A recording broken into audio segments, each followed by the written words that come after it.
Okay, we would like to invite here and to announce two projects which in the quite short time came from the concept to real action. And the first project we would like to announce is the London Football Exchange. I think everybody in this room and even worldwide, they somehow like football. I am passing the microphone to the team on London Football Exchange, Charles Pitar, Bentley Hunt, Sam Robinson, and Jeremy Dzal. Please welcome. Thank you, Murat. Hello, everyone. Thank you, Murat, very much. So what I'd like to announce is that today we have formally commenced our pre-ICO funding for the London Football Exchange. Before I talk too much, I think the best next thing is to watch a video about what the plans are, and then I'll just talk for a few minutes after that. Thank you.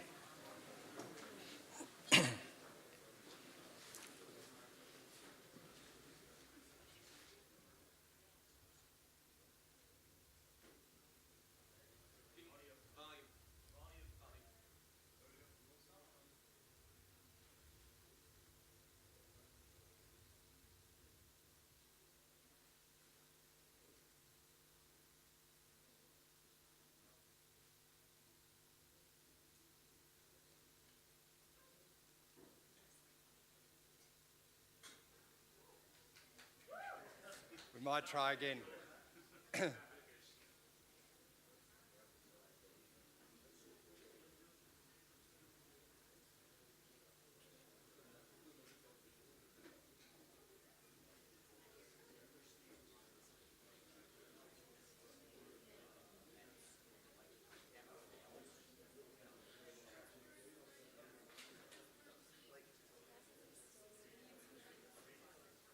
We're just trying to create a bit of suspense with the video, guys.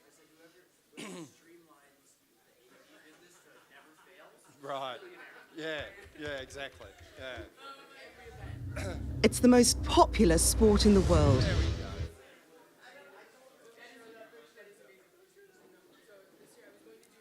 All right, here we go.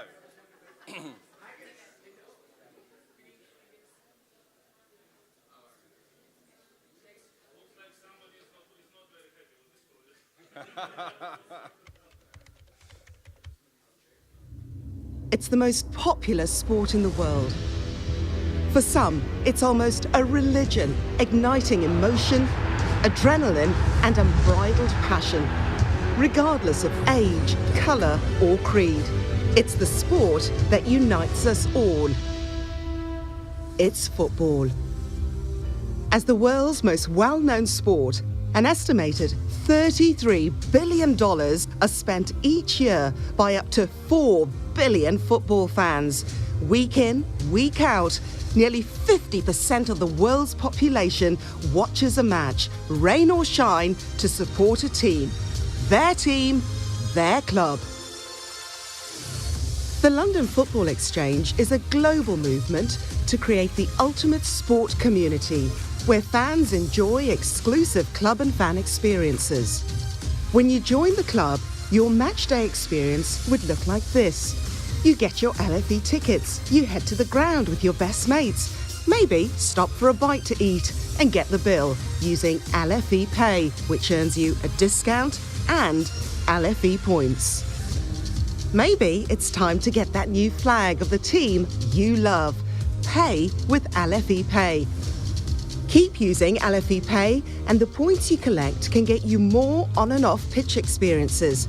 They could even get you a ticket to a meet and greet with your football hero. The LFE is the world's first blockchain-based marketplace where fans can buy LFE tokens to receive exclusive access to the loyal fan experience whilst being part of the club. The LFE token is secured on the blockchain, a distributed ledger protected by secure computer code, and is fully transparent. The LFE market bypasses many of the current middlemen to offer better direct-to-fan services at a lower cost and with more security than any other program on the market. The London Football Exchange is the future of football, sport, and the loyal fan experience. Join the LFE and be a part of the club at lfe.com. Okay.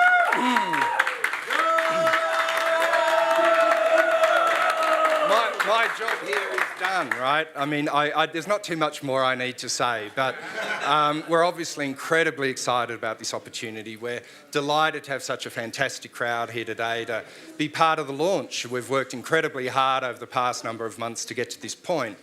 And I guess really what I want to say is just a few things.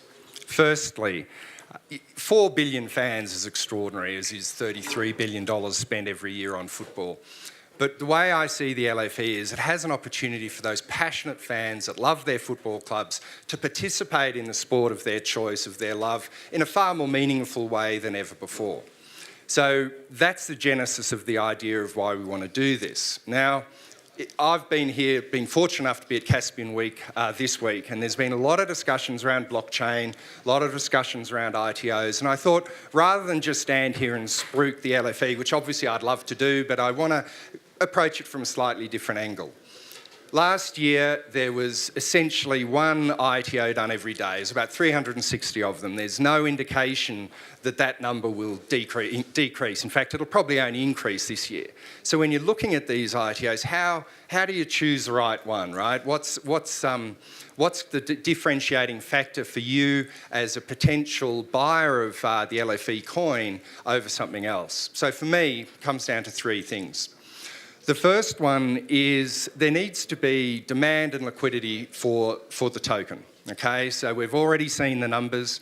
We know that there is the demand out there, and specifically, there are a number of things that our LFE platform's going to do. We're going to allow the fans to buy equity into the clubs of their choice and trade equity on our platform now, and that's what we'll be developing over the next 3 to 6 months. We're going to offer the fans the opportunity to buy merchandise, to have fan experiences, to be able to get out to their club with preferred seating, to be able to meet players, do the certain things that our participating clubs will offer fans that essentially hasn't been done before. So we know the demand and liquidity is very, very important, and we're very confident that's something we're going to have. The second piece that I believe is critical is there's a business need for this. So you can probably tell I've got a little bit of grey hair, not too much, but my experience is my career started at Microsoft a few years ago. The last 15 or so years I've been in Hong Kong in investment banking, working for some well-known investment banks. And what we see with technology is that I'm a huge believer in it. There's got to be a business need for it. There's got to be a reason behind it. And so the business need for this, there are a number of facets to it. Firstly, the clubs want this. There are very successful clubs out there, and they appear to have a lot of money, a lot of them do. There may even be a billionaire owner of the club, but ultimately the boss of the club, the CEO of the club, doesn't want to necessarily be going to the billionaire owner all the time wanting more money. To have the opportunity to have fans participate in the equity of the business, to help for stadium upgrades, for new stadiums, for all of the sorts of infrastructure and player buying that needs to happen is very, very important. The second business need that we've seen is when it comes to merchandise. If you buy a Chelsea jersey, then essentially 40% of the cost of that jersey gets lost in the middlemen in between buying and your product.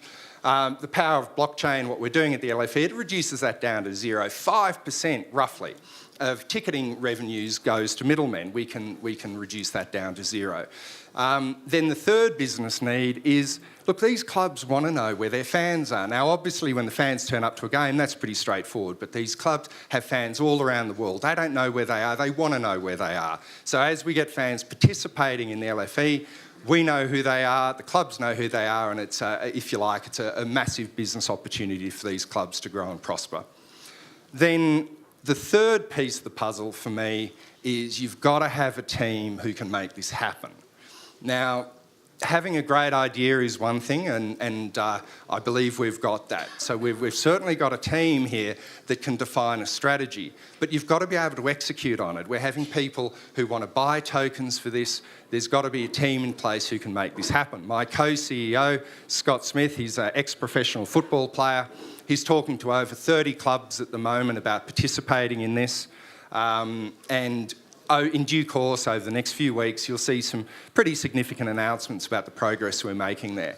I won't talk long about myself other than I've been around the block a few times. I've obviously started in technology. I've been part of a technology startup that's successfully listed on the NASDAQ. In the past few years, I've been at Goldman Sachs and Macquarie Bank, which is a pretty well-known investment bank in Hong Kong. So as far as executing and making this thing happen, putting it together, we've got a team that can deliver on the opportunity that we've talked about today. We have Europe's largest law firm, I think the 6th largest law firm in the world, CMS.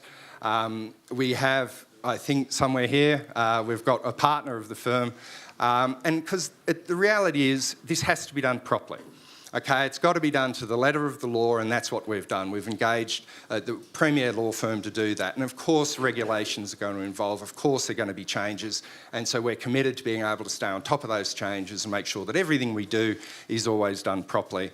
And in this room, we've got a team of advisors. I won't mention them all here, but they're fantastic people, and they add a great deal of depth and experience to the management team that we have. So to recap, they're the 3 reasons, right? You've got to have something if you're going to buying these tokens, there's got to be liquidity, there's got to be demand. You've got to have a team that can execute, and frankly, we're solving a business problem that exists today and making this far more efficient through the power of the blockchain. So as you can tell, I'm very excited about this. Today's a really big day for us. We're delighted to have you all in the audience. And I would very much like to thank Caspian Week for having us here this week and for allowing us the opportunity to talk to you. And we will be here till late at night, I expect, with a Caspian Week party. So anyone who wants to talk to me and our team, of course, we'd be quite delighted. Thank you very much.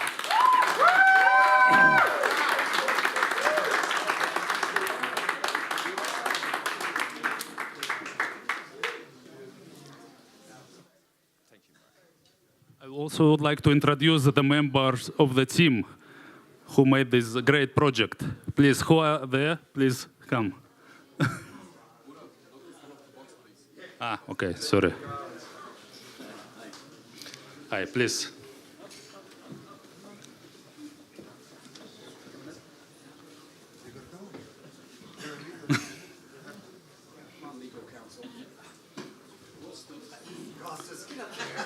Yeah.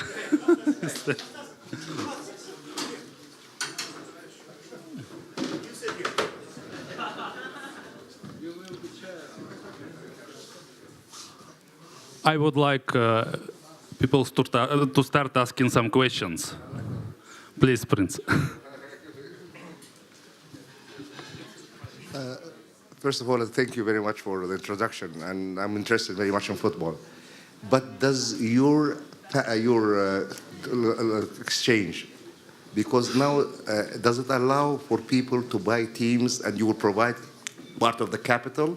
Because right now, I was talking to somebody in London, they go and they put in the stock exchange in Hong Kong or somewhere else, but not in London. Does it mean that if, just for, I want to buy a team for $100 and it costs $100, am I going to get part of part of the liquidity, or I put some equity? Would I get it from your stock exchange, or would I first buy the team and then quote it your stock exchange? Yeah, it's more the latter, in that you buy the tokens, which gives you the opportunity to use those tokens in any way you like, which could be to buy the equity or buy merchandise or all of the different fan experiences that we're planning. So that's how it's all going to be it's all going to be driven through our tokens. But does it has to be only English teams, or can it be any European team, all around the world? Africa? Yeah, and that, again, that's the power of blockchain. It is accessing this entire 4 billion fan base. It's fascinating when you look at the 4 billion, because a good percentage, approximately 10 to 15%, are likely to be unbanked. And this is an absolutely extraordinary way for them to be able to be banked. So, yes, it's a global, most definitely a global Thank you. business. Thank you. Thank you. Hi, my name is Vladko from Crypto HQ and Bueno Capital. The first question is, how many cryptocurrencies will you support on your exchange? Yeah, so the answer to that for now is one, and it is going to be the London Football Exchange currency, and that is essentially going to be driving all of the initiatives we've talked about. So how can I invest capital within your exchange? Do you want to add to that? Sorry. Yeah.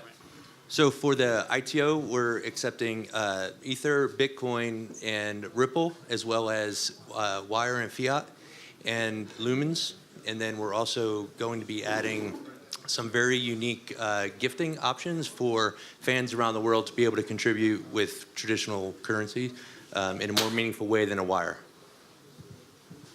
The second question is, we all know what happens with cryptocurrencies exchanges and that everything is a front user interface. We don't know what is happening in the background in terms of whether your Bitcoins are actually there or they're fronted in another account. It takes, let's say, I don't know, sometimes 2 hours, 4 hours, 10 hours to go in and out of an exchange. How will you guarantee that whoever puts their money in their exchange, that they will be safe with you? So we're working with a global partner, Securrency, and so being able to do full KYC, AML, wallet verification across everything in that, and then going in through a normal funding process. And then we are also going to be KYC, AML, and Bank Secrecy Act. So everything is going to be going all the way through. And then on Securrency's engine, so the LFE as the exchange will have real-time liquidity as a private market. So the LFE token will be traded outside, but all of the different coins and the representative of the teams will be within the LFE exchange itself.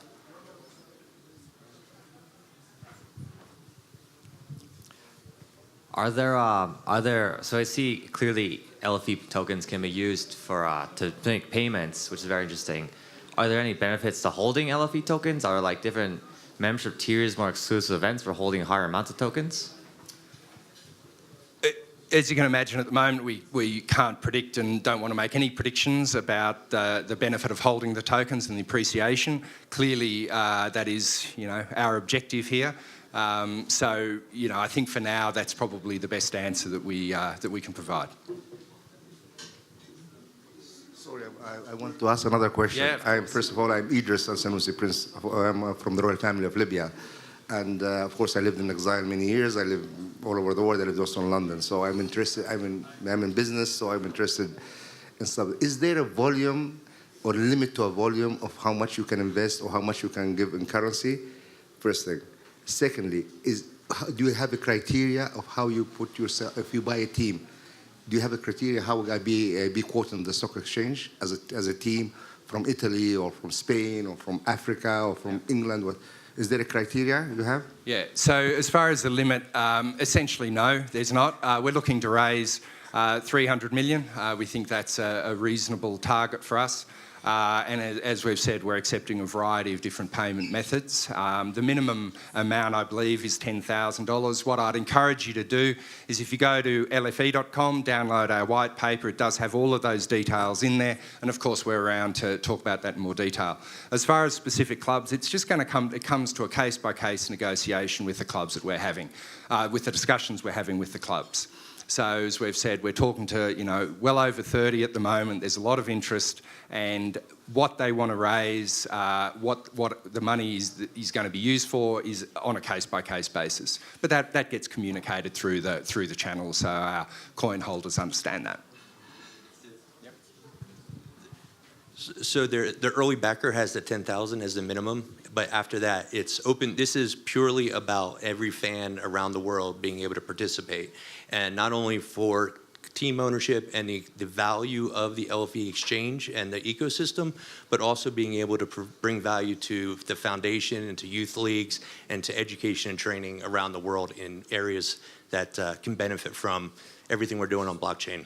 Are you talking to teams in all over Europe or only in England, in the UK? Yeah, all over the world. Yeah. All over the world. So, yeah, through obviously UK, definitely through Europe, but we're also in discussions in Australia and the US as well. And look, one thing just before, sorry if you don't mind, just what I did want to mention as well, approximately 5%, this is all in the white paper, but 5% of the proceeds we raise is going to go to the foundation, to our foundation, where we're focused on communities that, kids in locations that just don't have access to the facilities that they have now. So academies, soccer fields, those sorts of things, so that we're making sure in the areas around the world that need it, that they're getting something back from this as well. So approximately 5% of what we do is going to go towards that. Amazing, awesome for the social impact. Do you see this as this will change kind of how stadiums will be built in the future? Like everyone in the community can, invest in the stadium versus it being built by the government there and the taxes? Do you see that as like a crowdfunding of all stadiums around the world? I genuinely do. And I mean, I've sort of done quite a bit of infrastructure work over the years from a banking perspective. And you do see that, what ultimately gets developed comes more from government than necessarily what the fans want. And so, again, whilst we can't guarantee anything at the moment, but I see that as a logical extension, that if you are essentially having, crowdfunding for a stadium or for a stadium upgrade, fans' desires, what they want to see, it's just logical that that would be included. Yeah, I can see exactly what the parts of the stadium that they would want, and they can kind of vote on. Yeah, exactly. And I mean, I know in Australia, of course, it's making sure you don't have to queue to get a cold beer, but every country's different.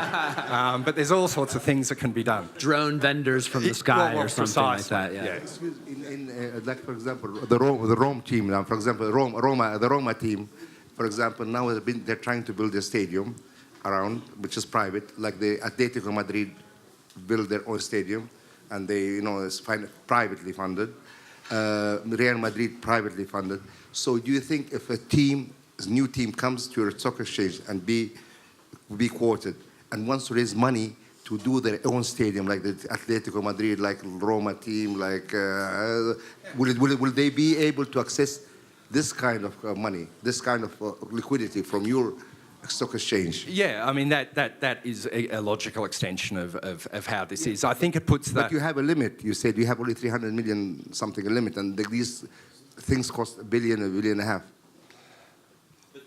But the way that the system is designed, the way that LFE is designed is that this is the way we're building the first part of the ecosystem and the exchange, but it will be open for additional type of programs in the future and other options. So it is inherently built as a true licensed exchange in London to trade securities as well as other utility. So you'll be able to collect more funds to help the club to do whatever they have to do? This is just the start. This is the beginning. Thank you. Sorry to ask so many questions. You get a good sense of what the 300 million's for, the percentages that are, But today, today to go and buy a team in London is going to cost between 700 to 800 million. Right. That's one team. So that's what it costs. Plus, if you do it, I'll give you the Roma team because which I know them very well. They have just to build the stadium and this is going to cost them more than 600-700 million. Yeah, so that's right. And that's why the discussions are on a case-by-case basis with each club. And where there's a need for a greater amount of capital, that's what this platform's for. And they can get that funded from around the world. Okay, thank you. I'm a big fan. And as a follow-up to Matt's great question about the real estate opportunity and what you guys have been talking about,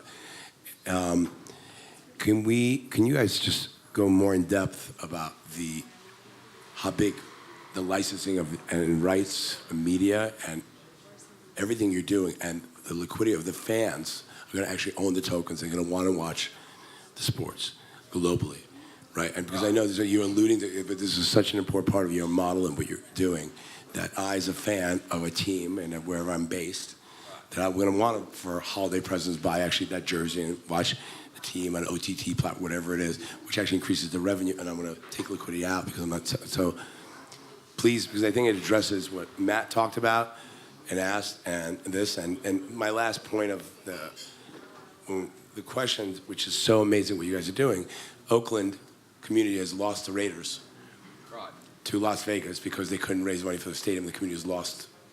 So I know this is the issue. This is the problem that you're solving, and I really want you to the audience for you guys to just go deeper into that. Thank you. Yeah, good. So on the first part of the question, TV rights, look, I guess to a certain extent this is my investment banking background coming in here. I don't want to make any predictions. I just don't want to do that because we all can see the opportunity. And as you can imagine, we are talking to people at the moment because it's a global phenomenon. There's all sorts of different ways of being able to broadcast football games to a much bigger audience than you currently can today. So again, I don't want to make a prediction here, but you can imagine with the team we have that those are, again, a logical extension of the discussions we want to be having. To the second part of the question, which I think broadly speaking is, you know, what can it be? We think it can be, well, what's the word? Very significant. You know, there's so many people out there who want merchandising, who want access to this. It's a far more profitable, efficient way of doing it. You know, I happen to be bringing my son home a Chelsea shirt, and that was a complicated process to go through. You know, and I think we can make that a lot better. So that's what we're here to do. So our job is to turn this into the opportunity that I think you realise it could be. And for those that are participating with us through the purchase of the tokens, I do believe we've got the right team to make this thing be what it should be. Testing. Is that it? Hello. Okay. Thank you so much for presenting. This is extremely interesting. I'm right here. It sounds like I just have a question on some of the specifics of the token model. It sounds like the token is being used as a network currency. Are there any, is there anything built into the system that will have the token appreciate in value as network usage picks up? That's an NDA question. Don't answer that. Okay. Personal advice. We won't answer, but what I will say is we are inherently building value for the fan. And so it is about the fan experience, and it is about driving fan ownership and fan engagement across the board. That's on blockchain. And so we're bringing a lot of economies of scale, a lot of benefits, security, and transparency to the system, and really at the grassroots level. So I have just more of a general question. As I'm very excited and I'm a very big sports fan and I like buying merchandise, how do I buy a token? Well, happy to talk to you after this. But yes, the pre-sale starts today.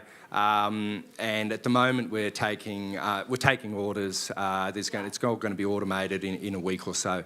So what I'd ask is take a look at the white paper, make sure you fully understand it, obviously. But there is a subscription agreement, and we're ready to go.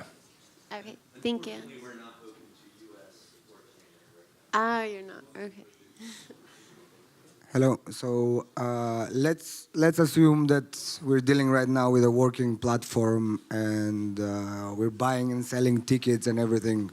What stops me from going to your platform and anonymously or whatever, even with my name or 10 other people, I purchase all of the tickets and then go outside and start reselling them? Very good question. Register tickets on blockchain? Yeah. Yeah, right. Yeah, and that's the next speaker can probably address that quite well, right? So, yeah.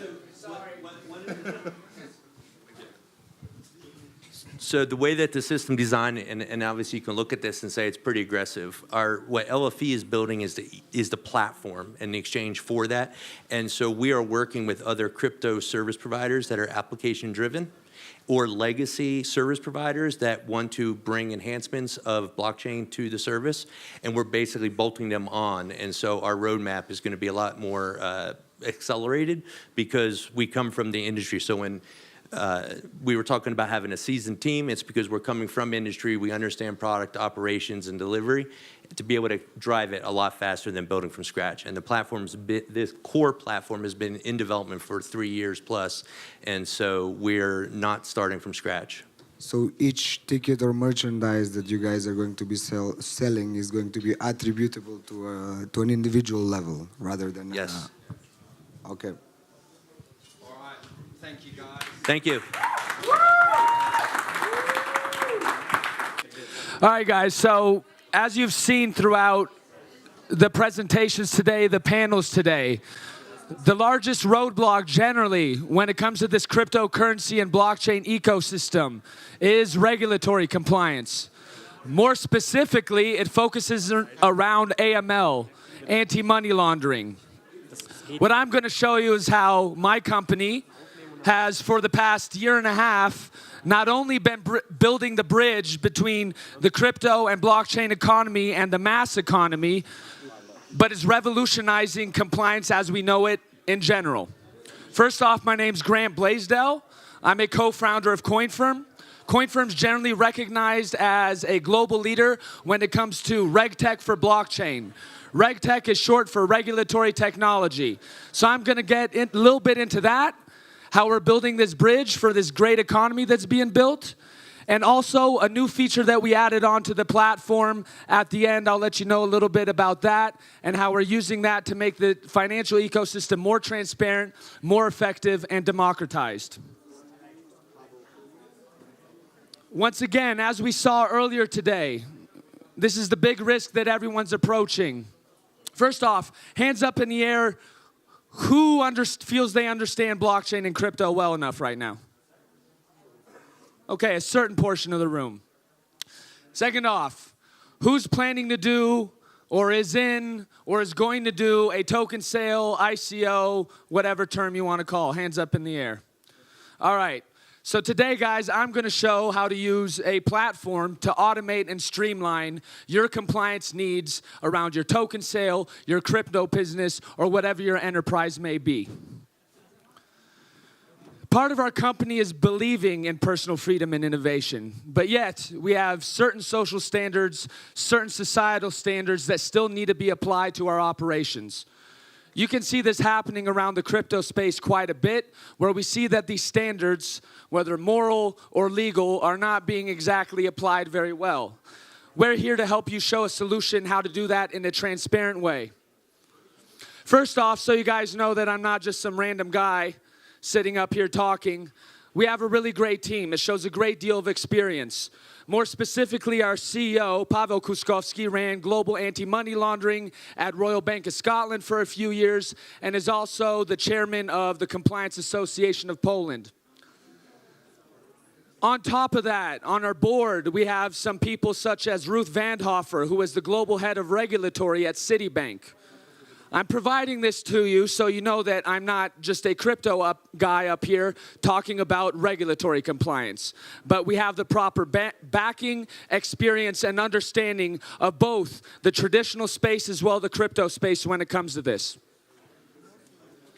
Yes, we're also globally recognized for what we do, whether that be in your favorite business magazine, Forbes, Financial Times, or even some of your favorite influencers like Chris Skinner. Also, we've been in the market for almost 2 years. That's why I say we're recognized as a global leader in this. Our platform has been functioning on the market for over a year and a half. We've garnered clients from all over the world, ranging from major cryptocurrencies like Dash itself, to countless ICO clients, to the flip side of the equation with major financial institutions who use our platform and our services to help them address the crypto and blockchain economy. Now back into the actual platform. I know compliance isn't that sexy. I'm going to try to make it seem a little bit sexy, okay? So give me a chance here. So listen, we created a platform, a RegTech platform, that focuses on these sort of aspects. In about a month, we're going to come out with an end-to-end KYC, AML, and CTF platform for cryptocurrencies and blockchain applications. Really important to know about us. This is what separates us from pretty much everybody who's even close to what we're doing, which is we're blockchain agnostic.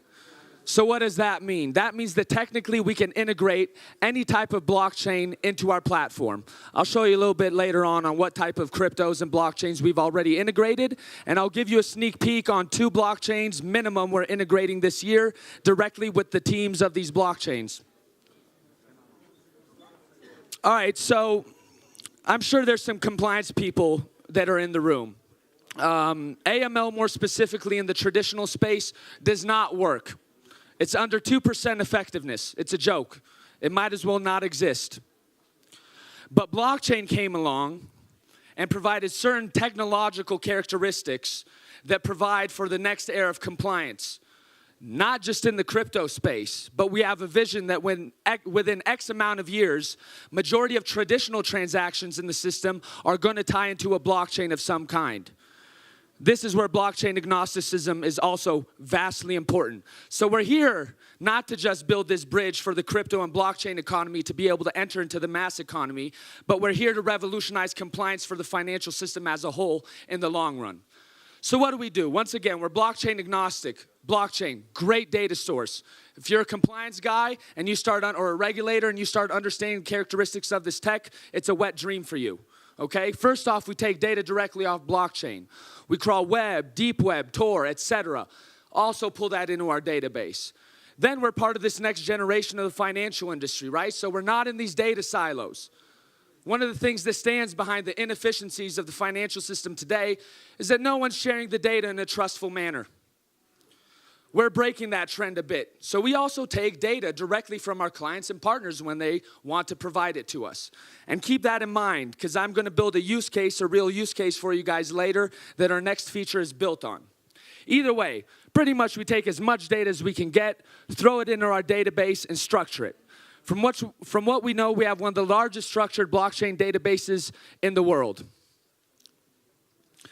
After we structure it, we take all of that and push it through around 200 proprietary algorithms and risk flagging scenarios. So what comes out on the other end are the actionable data sets that you need right away. And I'll tell you in a sec what that means. But then also through our API, you can scale it up, commercialize it, and even if you want, you can automate your entire AML process for blockchain and cryptocurrencies. This shows you a little bit about what I just talked about, where we're gathering this from, what type of methodologies we use through it, and that what comes out at the other end. So when I say actionable data, what does that mean? Usually best case in compliance nowadays, they'll dump a bunch of data on you, then give you a cool tool for you to analyze and pull these actionable conclusions out. Well, that's where most people are spending their money, their time, their labor, and also making mistakes and putting on more and more risk onto themselves and their enterprises. We hit you with that right away. So what does that mean? We run lots of behavioral analysis. How's this person acting within the ecosystem? What's this person tied to? Is this person tied to a hack? Is this person tied to ransomware? Is he acting like an exchange? Is he acting like a gambler? We have over 100 of these behavioral profiles. So you get a certain behavioral set based off that. After that, we have our C-score, which is our 0 to 99 risk rating. Really easy to read. Higher the score, higher the risk. In our platform, 66 and above is counted as high risk. After that, we have transaction recommendation. A good percentage of the time, this is enough data for you to make an intelligent decision quickly. But let's say you have someone who's kind of on the borders of your risk acceptance, etc. We provide you to take a deep down dive into our platform and look into the risk indicators. So these are the exact flags, the exact activities that this entity is doing to raise their risk profile and raising these flags. By the way, due to our experience as a company, we have built this platform on the highest global banking grade standard. And then I guess we're just creative and smart enough to understand how to integrate underneath that framework, the characteristics and behaviors of crypto and the blockchain economy.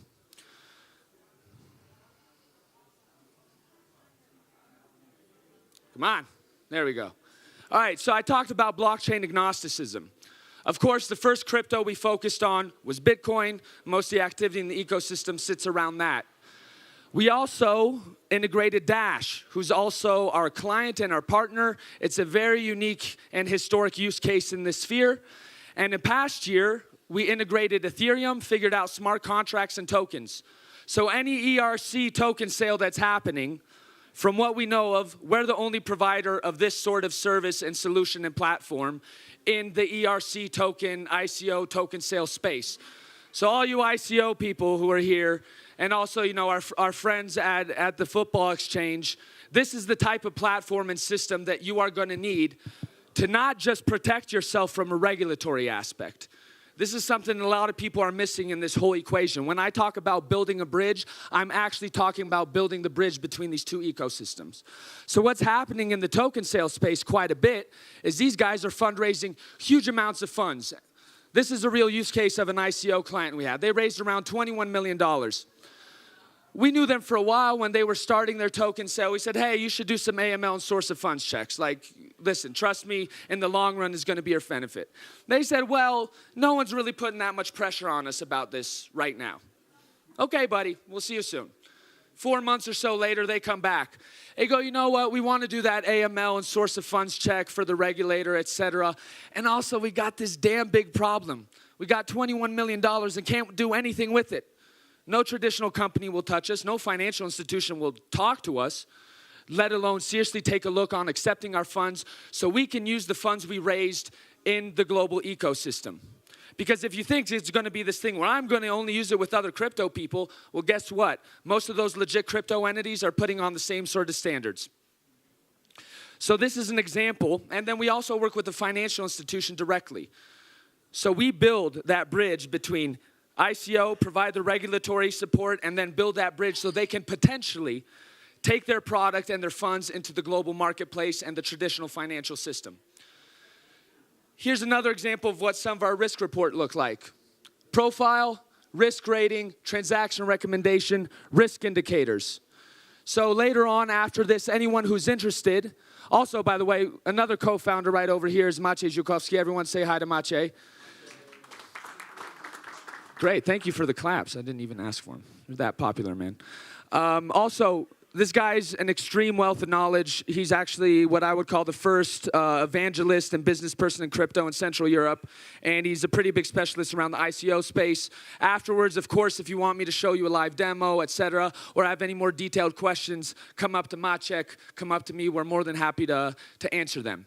Sneak peek, though, this year, we're integrating minimum 2 more blockchains by working directly with these teams.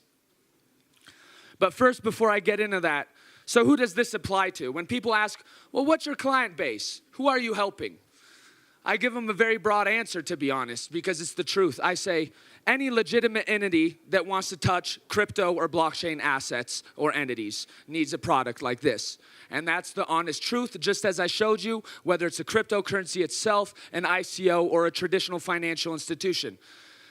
We're not so big on, to be honest, on the forensic aspect. We're not here to enforce. We're not here to chase people. We're here to provide you the data and the solutions that you need to continue your business in an efficient and proper way. But back to how we're changing compliance overall. Remember I said how ineffective it is, right?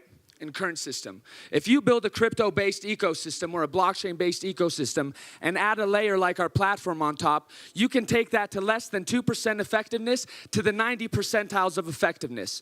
And not just that, streamline and automate the process so you don't need, some of these companies. For example, in Poland, PwC has 6,000 people manually checking back and forth when it comes to AML. So we're eliminating not only this massive burden, but democratizing it and allowing it to be a practical utility so small companies, ICOs, these ambitious people can enter the market and not be weighed down by this heavy burden that this has been for its entire history. And here's another sneak peek. So when I said that we work directly with financial institutions around the world, usually our CEO would be up here as well. Right now, he's in Tokyo working with the largest bank in Japan on doing exactly that, providing user interfaces as well as the layers so that bank can start actively accepting the crypto economy. And as you guys know, Japan is an extremely progressive and large market when it comes to this. Here's your other sneak peek. So these are the 2 blockchains minimum we're integrating this year into the CoinFirm AML and CTF platform. If you were in London a couple days ago, I'm sorry if you missed it. We did our first edition of London Block, our monthly blockchain series, and we brought our friends and partners and clients from RSK to come and present since they launched their mainnet. Also, coming in a bit, as I told you, is a KYC offering to put onto this so that you don't have to segregate or segment yourself among providers of solutions, but you can come to us and we'll give you the one-stop shop.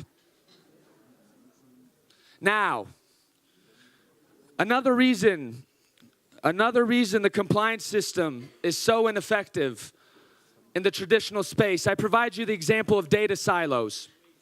Here comes another example. The traditional compliance system is A, extremely centralized. A few authorities are determining the risk profile of almost everybody else around the world, but they don't take into account the best data source and voice available, which are the market participants themselves, who are talking with each other, transacting with each other, and hold data and proof of the legitimacy and, let's say, the goodness of their counterparties. Blockchain and its mechanism provides an ability to totally change this aspect. So remember I mentioned earlier about partners and clients sharing data with us, right? So this is a real use case we've been using in our platform for over a year. One use case, this is a real one, what happened is an exchange that's a client of ours had a user come on and during the KYC process used a fake ID. The exchange caught this, said, hey coin firm, look what we caught. What can you do with this? We went through the evidence, saw it was legit, implemented that into our platform. Now the wallet of that entity who pulled the fraud with the fake ID has an elevated risk rating, an additional flag that he tried to commit fraud on an exchange, and then we have a third-party data source, which is that exchange, so we're transparent about who helped provide the data around this. Okay, so this is a real use case we've been using in our platform for a year. Now, using AMLT, our token for our platform, we've created a mechanism and a network for the global crypto space to be able to provide data to us. And the example I gave was a negative one. But if you look at the original materials of CoinFirm, before we were even called CoinFirm, one of the key things we wanted to address was this kind of buzzword, financial inclusion. One reason why certain nations, regions are treated as high risk is partially because the compliance system is so ineffective it can't discriminate based off the individual. So it just throws a high risk blanket on top of an entire region. So let's take that use case and let's turn it into a positive one. We have a stealth project in Nigeria, for example. There's thousands of entrepreneurs in that region who are kind of blocked out of the global financial ecosystem because they're treated as high risk. So let's say you got an enterprise in Nigeria who's been conducting transactions with businesses all around the world using crypto. And they say, hey, this guy's a legit guy. He's been nothing but truthful, nothing but honest, and nothing but a great business partner for 2 years since we've been transacting with him.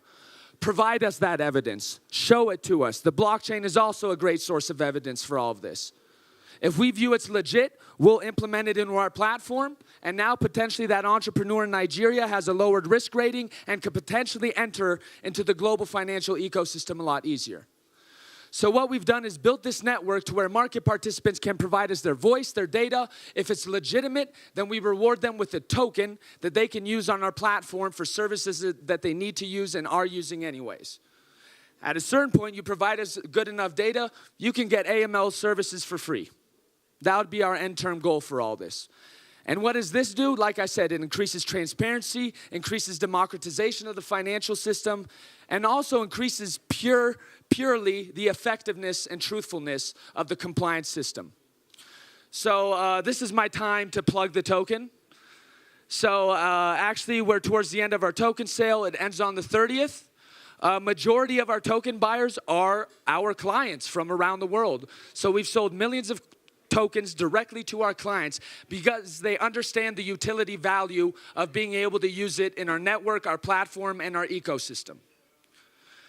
But back to the beginning, we're going to have a lot more developments, a lot more features coming up to help continuing to take crypto and blockchain into the mass economy and also helping make the financial system more effective, more democratic, and more transparent. Because at the end of the day, crypto and blockchain was supposed to stand for those exact values.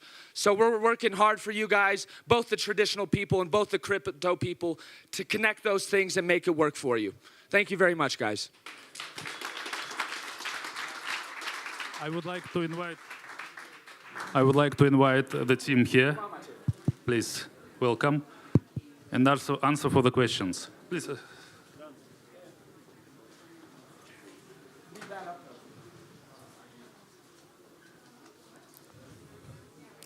Questions, please.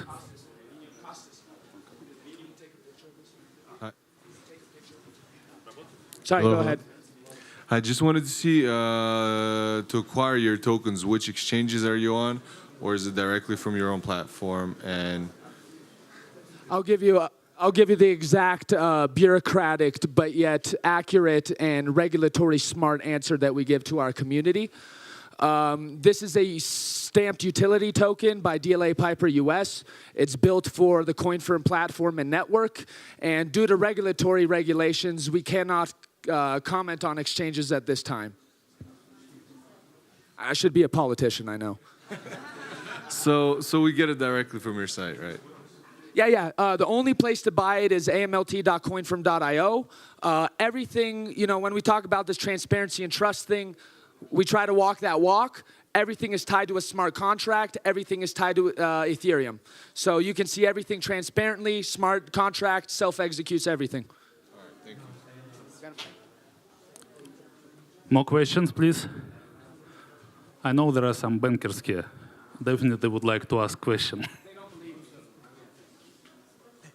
He believes me. He was nodding his head earlier. Actually, I think for me the question is because I see what you do for the crypto world, but actually there's a lot of application also in the conventional banking to this. When is that happening?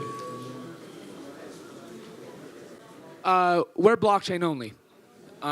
So I think because of the characteristics inherent in the traditional system, it doesn't allow for this. The data silos, lack of sharing of data, lack of transparency, centralized ledgers that are easily manipulated by parties when they want to.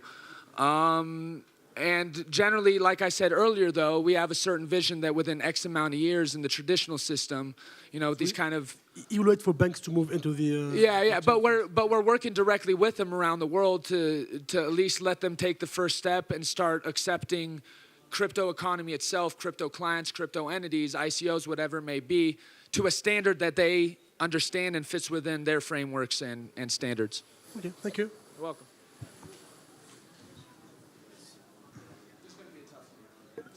I'm sorry about that.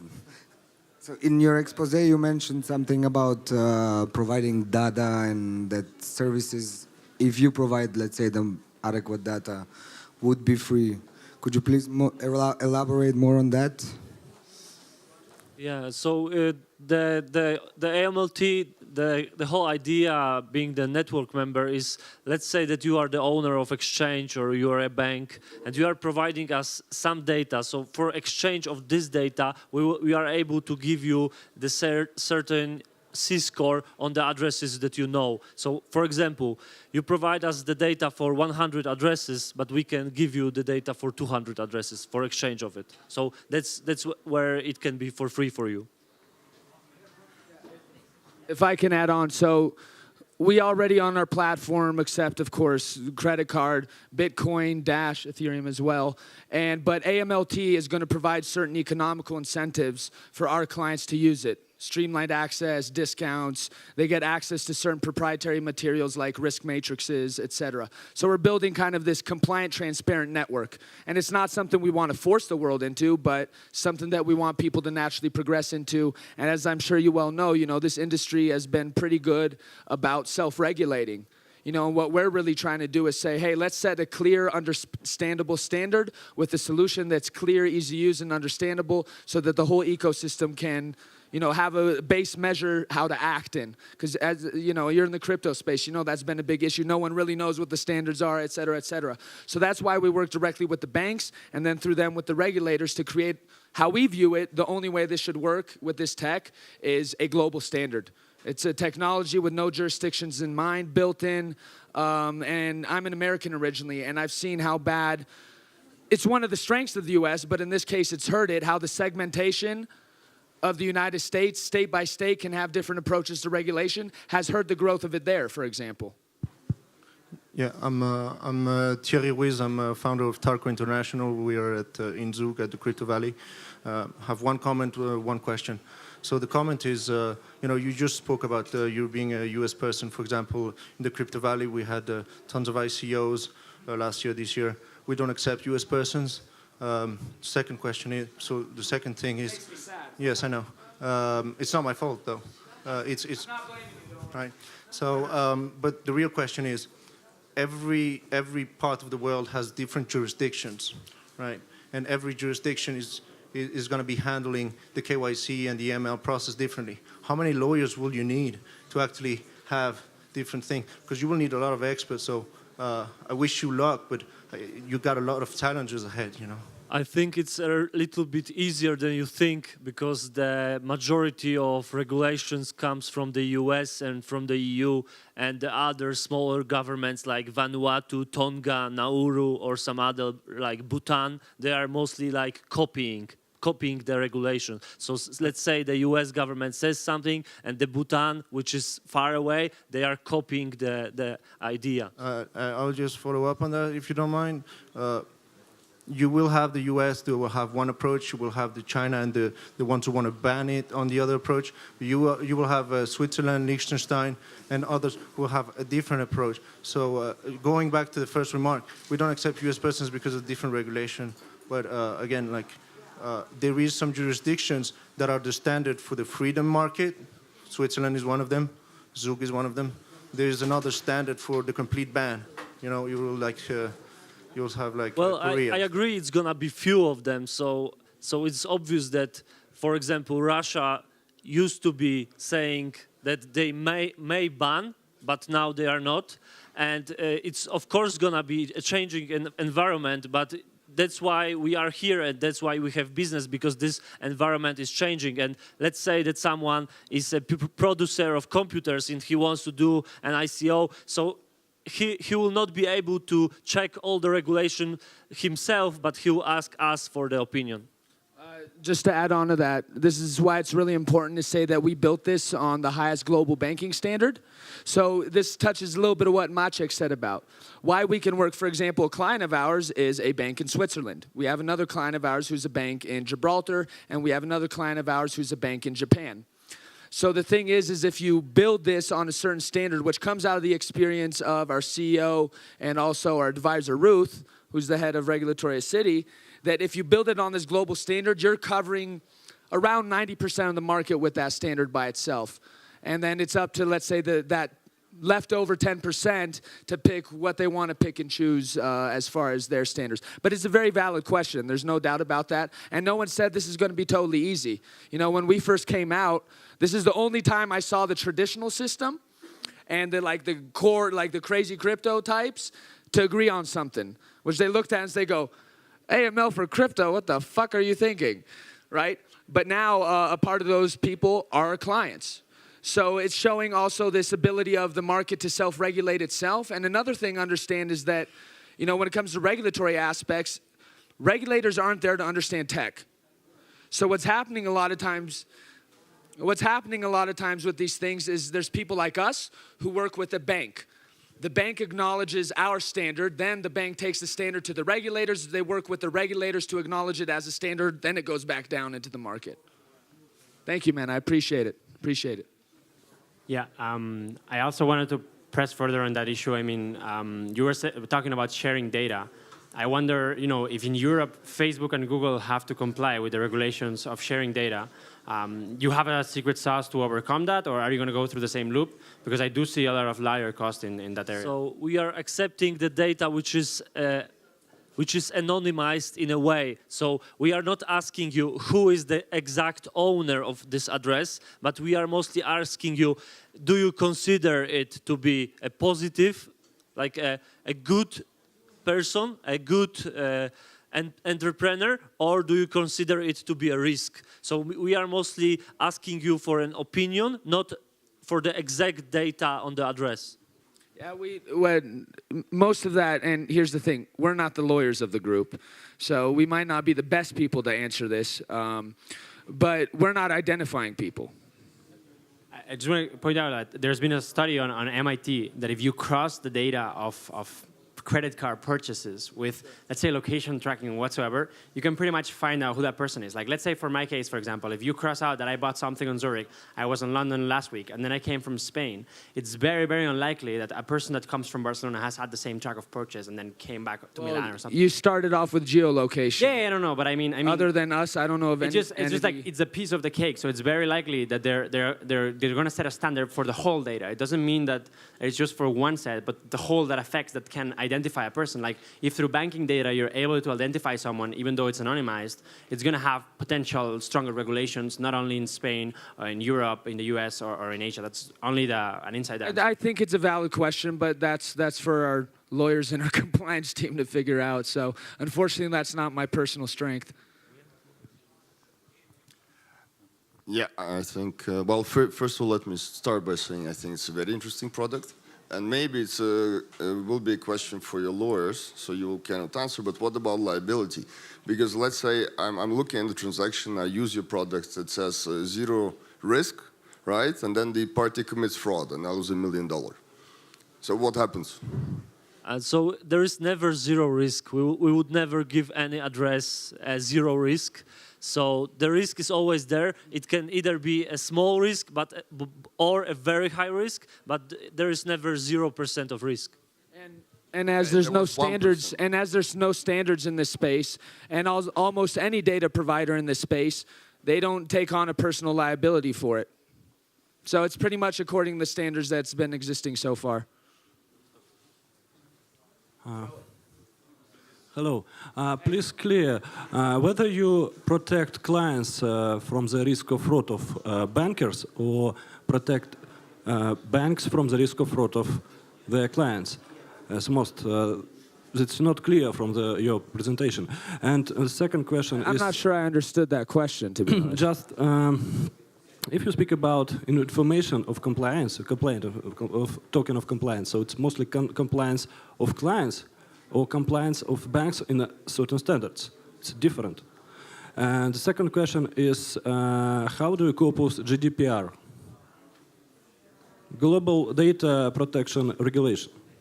Okay, so the GDPR question is for our lawyers, but we can make an intro for you to them if you would like to know the exact answer. And to address the first thing is that I have to say that the compliance is about what we do is the compliance in the blockchain area, and it's not so much connected to the banks. It's only connected to the financial institution when you actually change the money, for example, Bitcoin to US dollars. So to address your question in like one sentence, I would say that everybody could have a profit from a proper check of the compliance. So let's say that you want to buy or sell something. It's always good to check the other party. It doesn't matter if you are a bank, financial institution, or a private person. Sorry, a question here. That is a queue of questions. I just wanted to ask if you guys had any experience working with cryptocurrency exchanges and linking to payment system and banking, and if you haven't, are there plans to? And do you think you got the capabilities? Yeah. We work with some exchanges. So like the use case I gave you to set up the AMLT thing, that was an exchange that did that. To be honest, exchanges have taken a little bit different approach than other entities. So a lot of them are approaching this in a more traditional sense. So they're hiring, teams of dozens of people to forensically go through things. And others are a little bit more progressive and use platforms like ours, for example.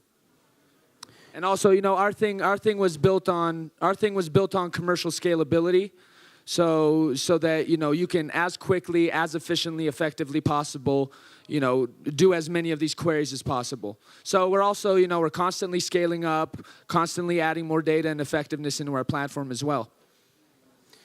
Cool. Thank you for the presentation.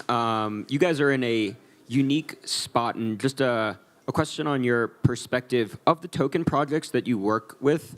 Do you have a sense of what percentage of transactions token projects are turning away based on the risk data that you're passing to them?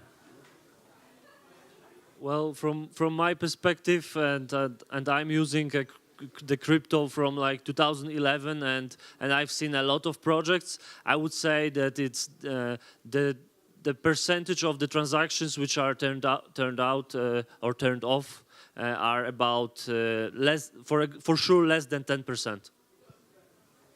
And with our token sale, we believe that we've built the highest compliance standard for ours.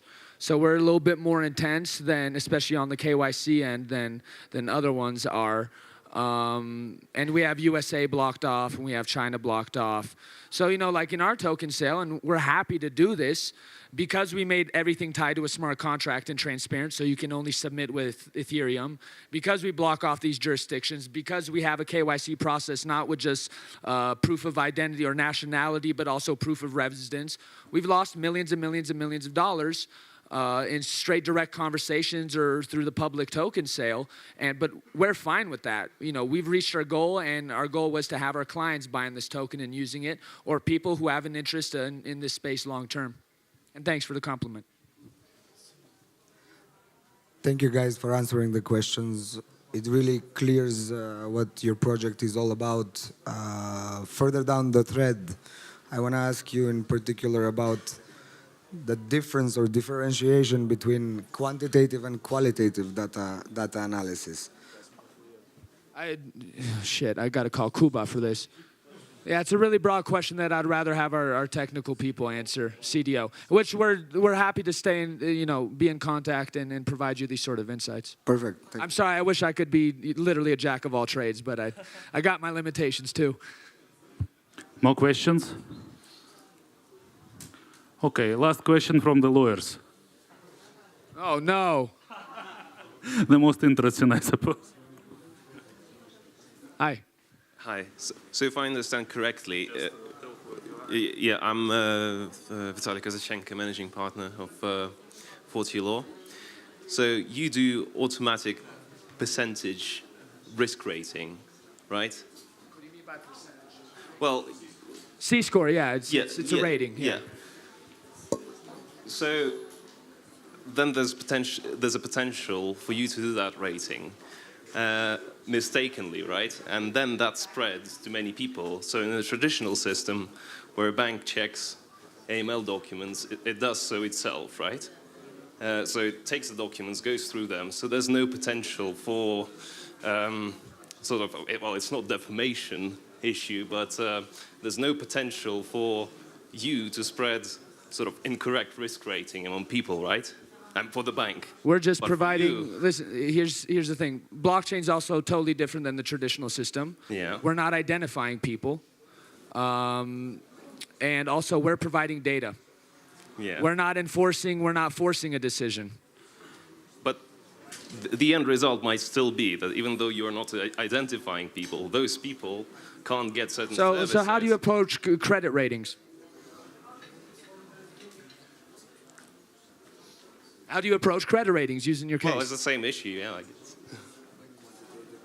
So I would say that the blockchain, you know, when the blockchain world started in, let's say, early 2009 with the Bitcoin, the majority of people, they were not so happy with the banks, not so happy with the financial institution. The situation is also right now, but there is a bunch of bad guys there and people who prefer to do not so lawful things. And I'm thinking that we will never protect everyone, we will never protect everything, but we are here to try. And I would say that we are one of the only company in the crypto sphere where we really care about the safety of the users, and we provide all the members of the blockchain ecosystem some valuable data. So that's my point. And I get the validity of your question, but it's just the way the world works the way it works, and we're not just setting a certain standard, but also falling in within certain understandings of how the world already works. That's why I brought the credit ratings thing. Like, I'm from the US, which is just overloaded with these sort of, you know, kind of things. And, you know, how seriously are we supposed to take that data, et cetera? The thing is we're basing ours off blockchain standards understood by the industry and based off our proprietary algorithms, providing those data sets according to those standards. Okay. Anybody else? All right. Thank you, everyone. I appreciate it. Thank you.